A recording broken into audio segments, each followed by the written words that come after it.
May kinalaman ba ang Vice Presidente sa sulat na ito? Oo, hindi. Opo, yes. So, she knew about the letter. Kung talagang wala kang kinalaman, Attorney Lopez, sa utilization ng confidential funds, why is it ikaw ang sumasagot sa Audit Observation Memorandum ng COA? That's your signature. Am I correct, Attorney Lopez?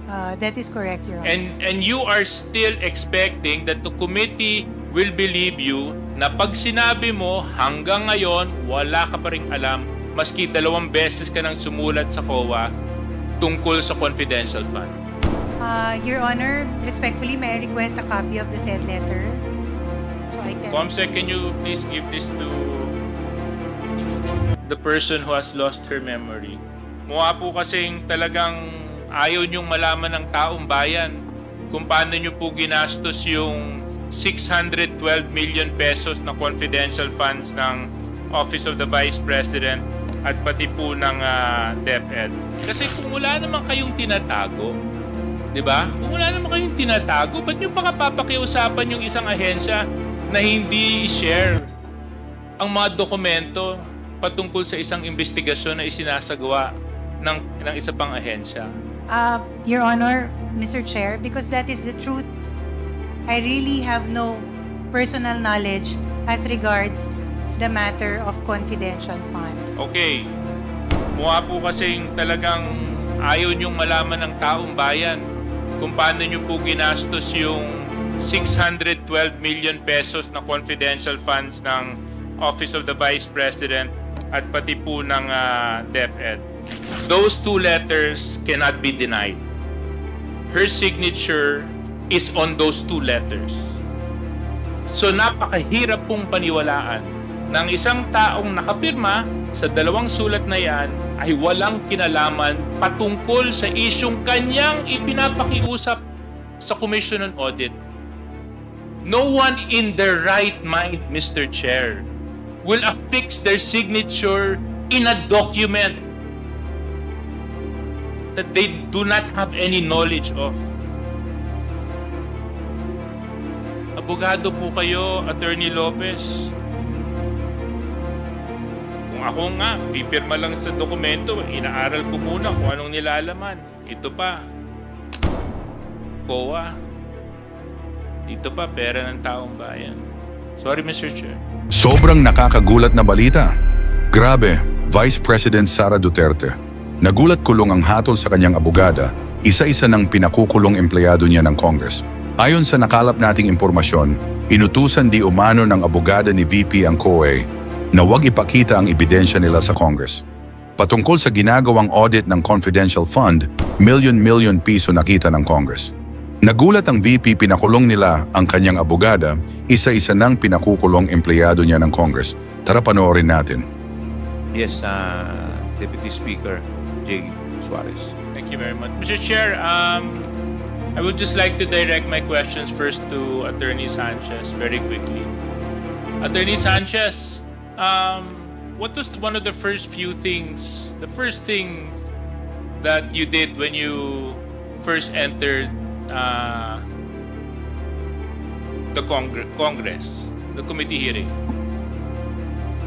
I took an oath, Mr. You took Chair. your oath, no? Sinabi nyo dun sa oath nyo na magsasabi kayo ng katotohanan, na hindi kayo magsisinungaling, tama? Yes, Mr. Chair. And I would like to assume that you're sticking by that oath. Yes, Mr. Chair. So let's just go back a little bit in memory lane, Attorney Sanchez. When we last had a chance to converse, ito pong November 11, babasahin ko lang po itong transcript natin. Nakasulat po dito, Ms. Sanchez, Mr. Chair, based on documents, you mentioned that you have no details about the confidential fund. You mentioned that you have no information or knowledge about the confidential fund. Is that correct? Yes, Mr. Chair. You also mentioned that although you are part of the planning, the actual liquidation and utilization, wala po kayong kinalaman. Sinabi niyo po yun. Mr. Chair, for the plannings aspect, Mr. Chair, I was only the signatory as noted by in the physical and financial plan. But as to the specific details, And Mr. then, Chair, yes, I have and then no knowledge. I mentioned, kayo ang finance and administrative officer. You have full knowledge and control over the operations of the Office of the Vice President. That is part of your responsibility. And I stressed the question. My question was, who has knowledge and information over the confidential funds, the utilization, and the liquidation? And you mentioned that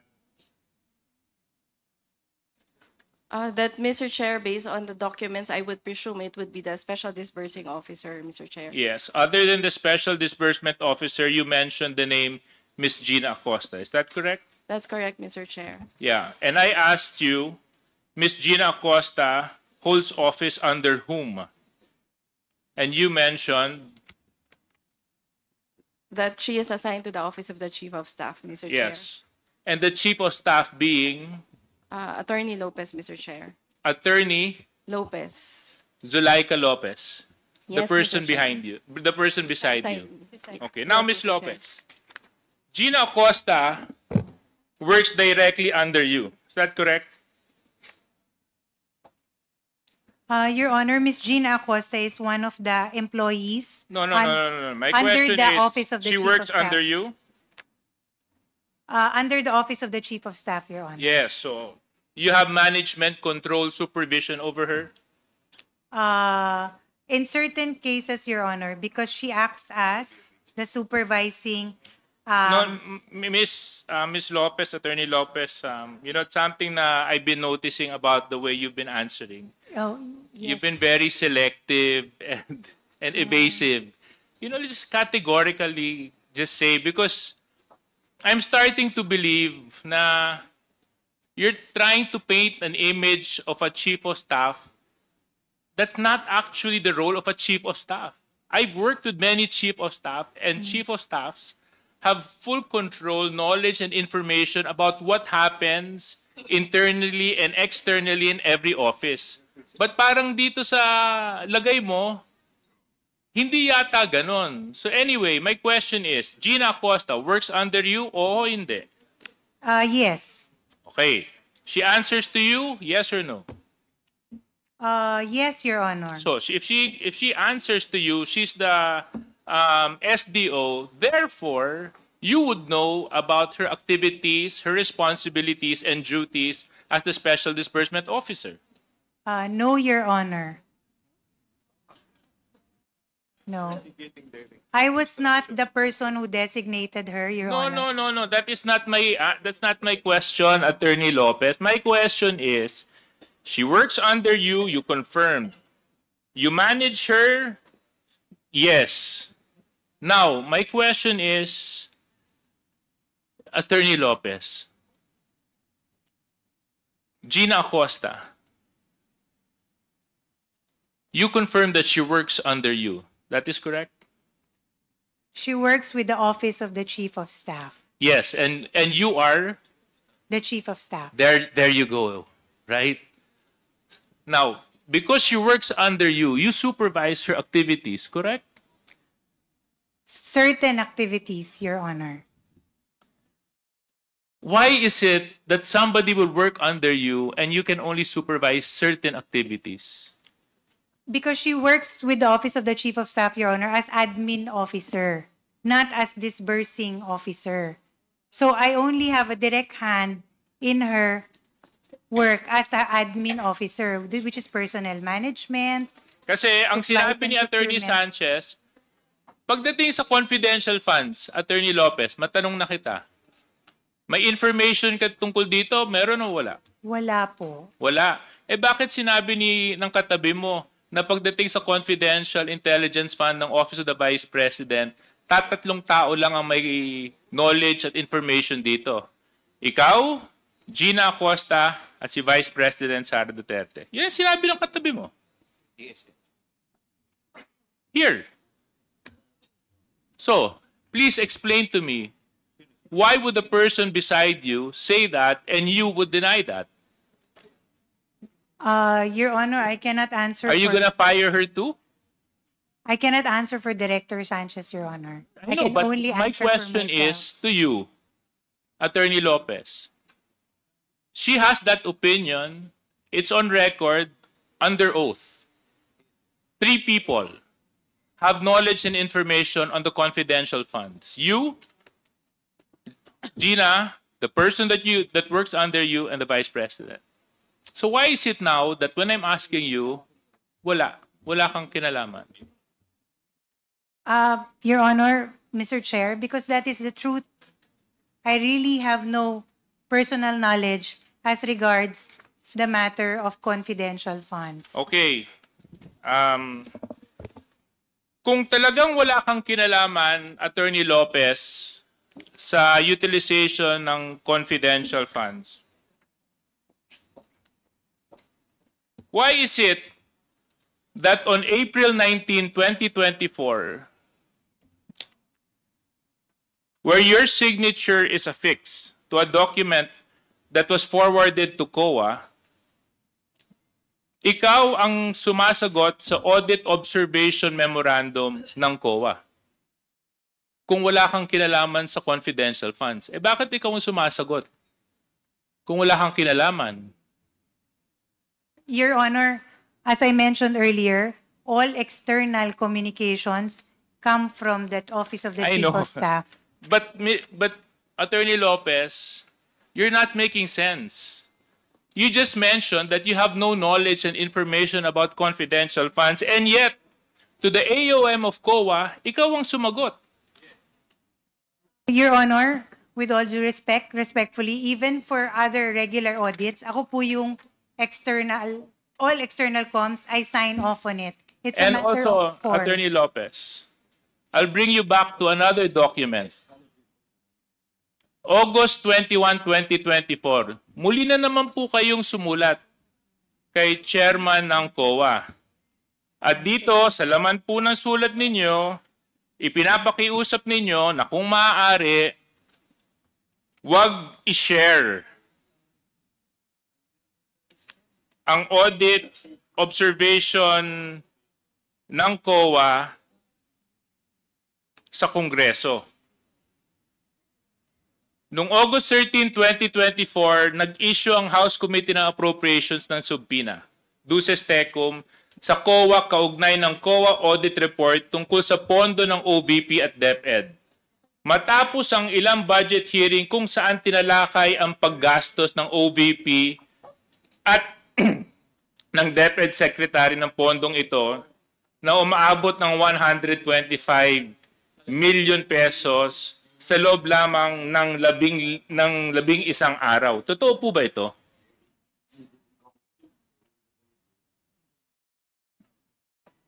Your Honor, I'm sorry, I did not catch the question. Respectfully, may you please repeat? I'm sorry. Attorney Lopez, nag-issue po kayo ng sulat sa COA ng August 21, 2024. Tama po ba mali? Yes, Your Honor. Ano po ang dahilan kung bakit po kayo sumulat sa COA? I understand during the time, Your Honor, there was a subpoena issued to the Commission on Audit for the release of certain documents pertaining to the ongoing audit of some transactions of the Office of the Vice President. So ang dahilan kung bakit po kayo sumulat sa COA ay upang pigilan ang COA mag-release ng kanilang audit report and other related documents tungkol sa utilization ng confidential funds ng OVP at ng DepEd. In your words, you said here, you are of the position that the subject subpoena should not be complied with. Is this correct? Your Honor, Is this correct? It's a yes or no, Attorney Lopez. Is this correct? Were these the words you affixed on your letter?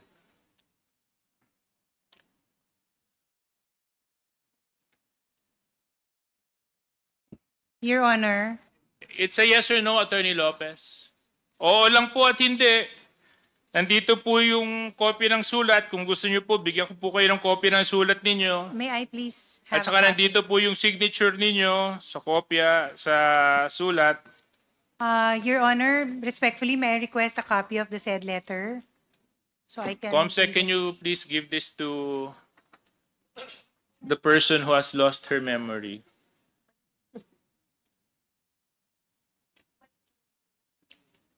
Can you just confirm this letter?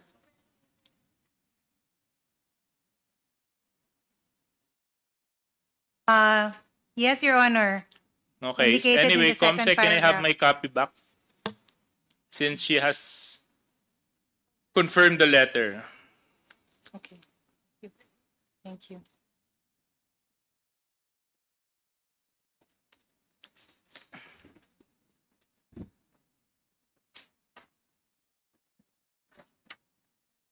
When you issue this letter, Attorney Lopez, did you act on your own volition? Yes or no? No, Your Honor. Hindi. Hindi kayo nag-iisa. So sino ang kasama ninyo nung ito po ay inyong ipinarating sa Commission on Audit na hindi dapat sila sumunod sa subpoena duces tecum ng Kongreso?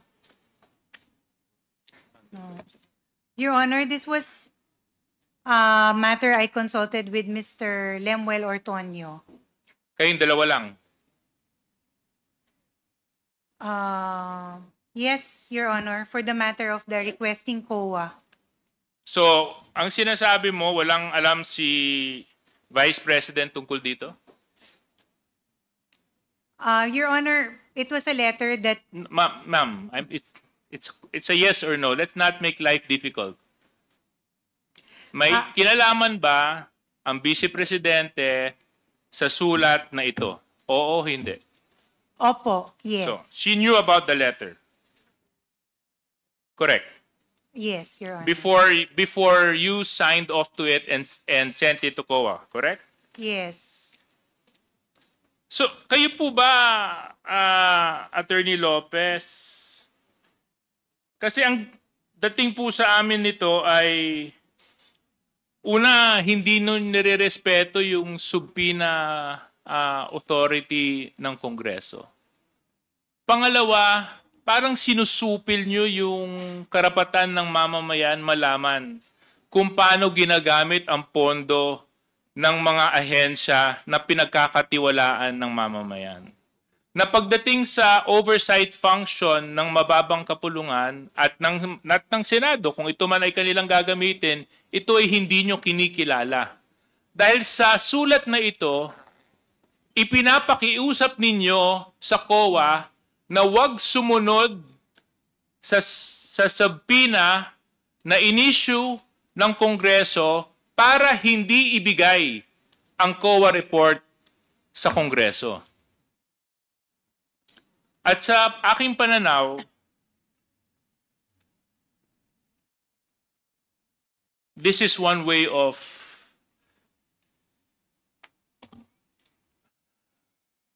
how do you explain it, Congressman Zia? You're good in explaining.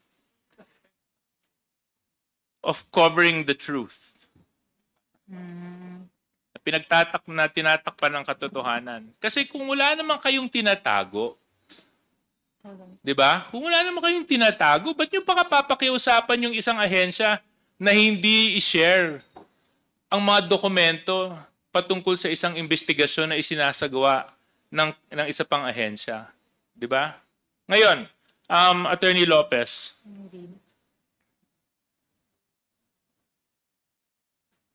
dahil sa sulat na inalabas ninyo, at inamin nyo rin naman na ikaw, si Mr. Ortonio, tama po ba?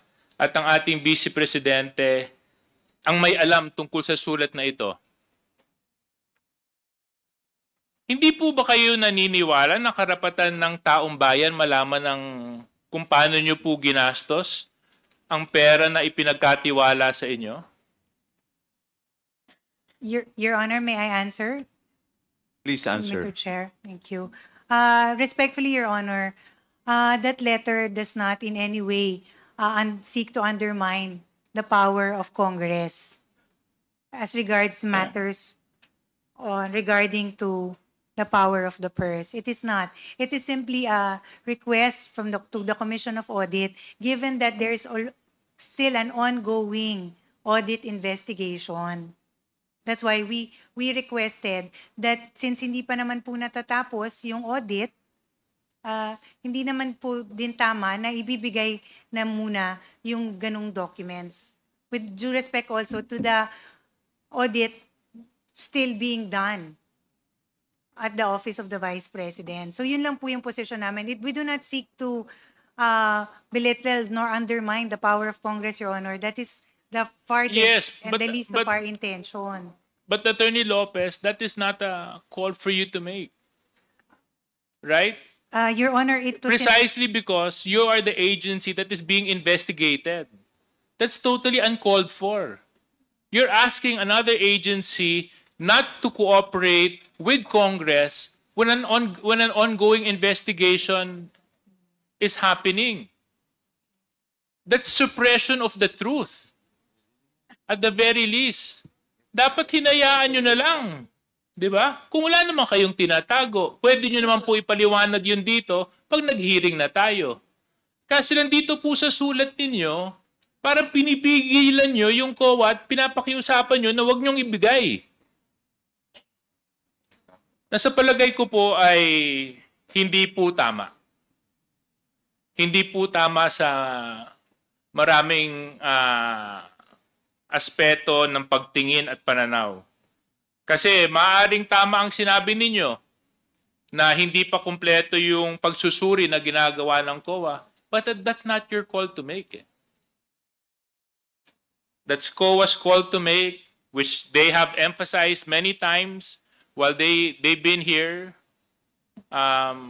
But for this letter, Attorney Lopez, mukha po kasing talagang ayaw niyong malaman ng taong bayan kung paano niyo po ginastos yung 612 million pesos na confidential funds ng Office of the Vice President at pati po ng DepEd. Your Honor, Mr. Chair. Wait, I'll get to you, Attorney Lopez. Okay. So ngayon, Attorney Lopez, are you still of the position that you have no knowledge about these confidential funds? Yes, Your Honor. You have two documents here that you signed off. One, questioning not naman questioning, na pinapaliwanag mo yung AOM ng COA. Signature mo ang naka-affix doon.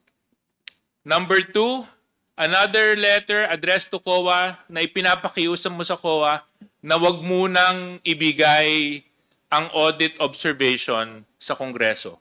That's your signature. Am I correct, Attorney Lopez? That is correct, Your Honor. And you are still expecting that the committee will believe you na pag sinabi mo hanggang ngayon wala ka pa ring alam maski 2 beses ka nang sumulat sa COA tungkol sa confidential fund.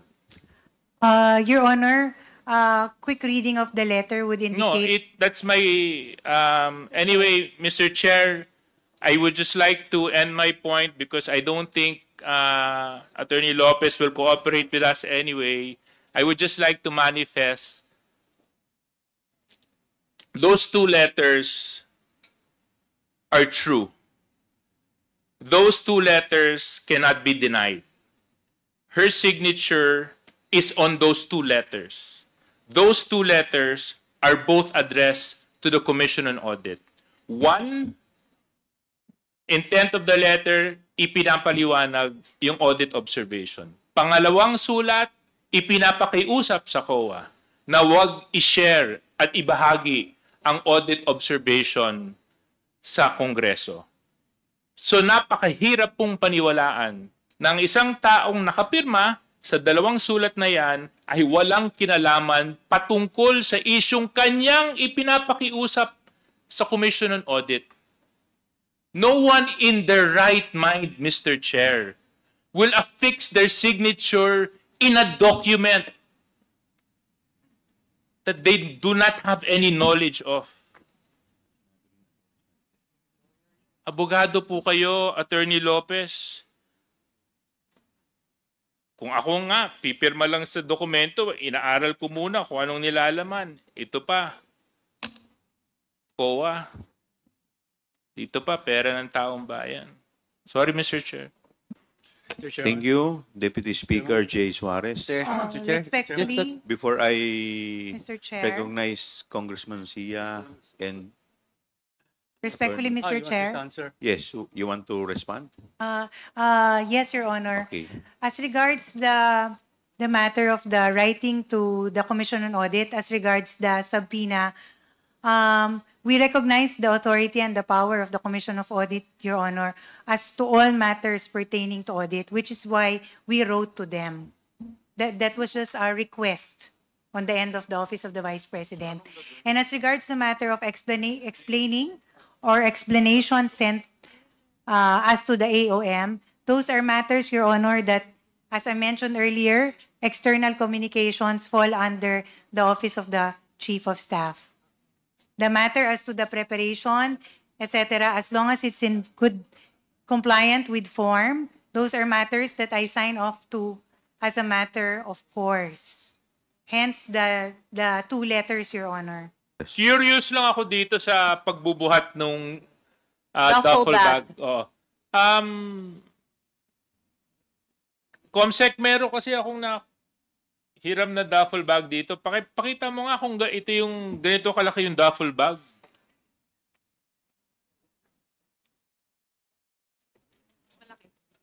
Mama, ganyan kalaki? Opo. Meron pa yatang mas malaki. Hindi. So, Pero ganyan kalaki o mas malaki dyan? Mas malaki po ng konti. Yung bag po nang galing sa OVP o galing sa Land Bank? Dala po ni client, OBP. So dala po nila yung bag. So handa na po sila para kunin yung pera. Yes, Mr. Chair. So ilang milyon kada bag ang nailalagay? Sila po kasi yung nag-insert na po dun sa bag, naglagay sa bag from the teller. Nung ni-release po ng teller, sila na po ang nag-divide dun sa bags. Without the supervision of Land Bank or under the supervision of Land Bank? Witness pa rin po ng nag-release na teller. So thank you that we invited the teller. Now question, I can imagine kung 4 na bag yun, 125 divided by 4, more or less would be around 30, 35. You know, my math isn't so good. Kaso lang, I would imagine, mabigat po yun. Yes, Mr. Chair. So ilang tao ang kinikailangan, mga 31 million, no? 31 million, tama. So ilang tao ang napansin ninyo na bumubuhat nung isang bag? As far po na remember ko, Pakilapit po yung mic. sa pagkakaalala ko po, 2. So 2 kada bag. Mr. Chair, very quick interjection. Quick interjection. Congressman Garin. Ilang kilo po ang 35 million, Mr. Chair? Hindi ko po ma-estimate, Mr. I'm sorry, Congressman Garin, I'm not in a position to answer that, no? But actually, that was my point. Kasi kung mabigat po yun, I would imagine. So kung 2 tao kada bag, 4 na bag, yun po ay binabalikan ng 2 tao o more than 2 people accompany Ms. Acosta to withdraw the cash? More than 2 people po. More than 2. So are you saying 4? How many individuals? More or less po sa pagka-remember ko. O, kasi nung tinitingnan ko po, Ms. Sanchez, how long have you been working with Ms. Gina Acosta? Since I joined the OVP, Tony Sanchez. Yeah. yes, since I joined the OVP, Mr. Chair, How would you describe her build?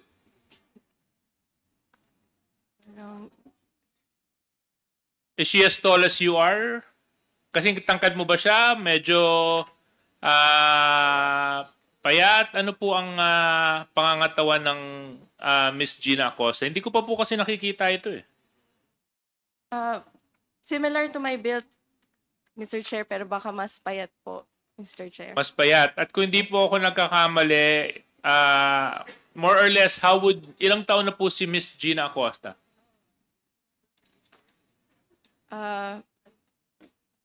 Mr. Chair, I will just check po yung date of birth.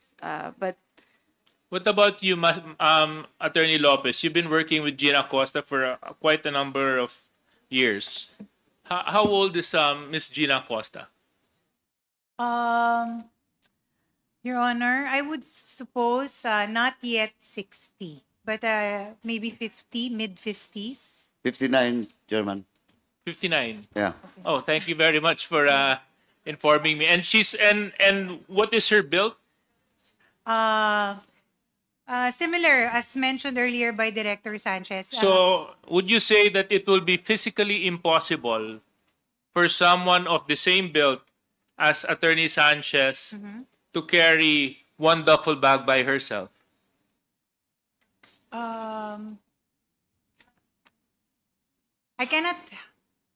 Yes, it would be physically impossible. It would be physically impossible. Kaya nga nangailangan sila ng 4 na tao. So therefore, Mr. Chair, I would like to support the motion of Congressman Paduano. It is also important for us to find out kung sino pa yung 4 na tao na kasama ni Gina Acosta mag-withdraw ng 125 million pesos sa Land Bank.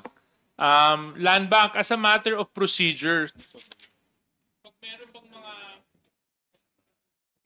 pag meron po bang mga pumapasok na tao para mag-withdraw ng ganito kalaking pera, nasa logbook nyo naman po yun, di ba? Yung As a pong- security measure, I would assume, a withdrawal of this amount would require certain signatories and IDs to be presented. sa guards logbook po ba yung we're talking po? No, either the guard's logbook or the bank record logbook. Sa bank records po, wala po kaming logbook na maintain as to the... So, ang nasa Recording inyo, basta si Gina Acosta ang nakapirma. Hindi nyo Opo. na isinama doon yung mga kasama niya para dalhin yung pera. wala po, Mr. Chair.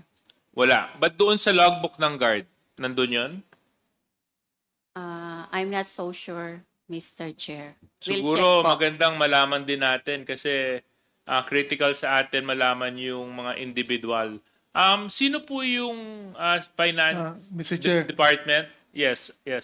Very quickly, but before I lose my point, Vice Chairman Benny, sino po yung finance and admin head? Yeah, Attorney Sanchez. So, sino po ang kasama ni Gina Acosta tuwing magwi-withdraw po ng pera ng confidential fund ng Office of the Vice President? Mr. Chair, may I respond? Attorney Yes. Sanchez. Okay. Thank you, Mr. Chair.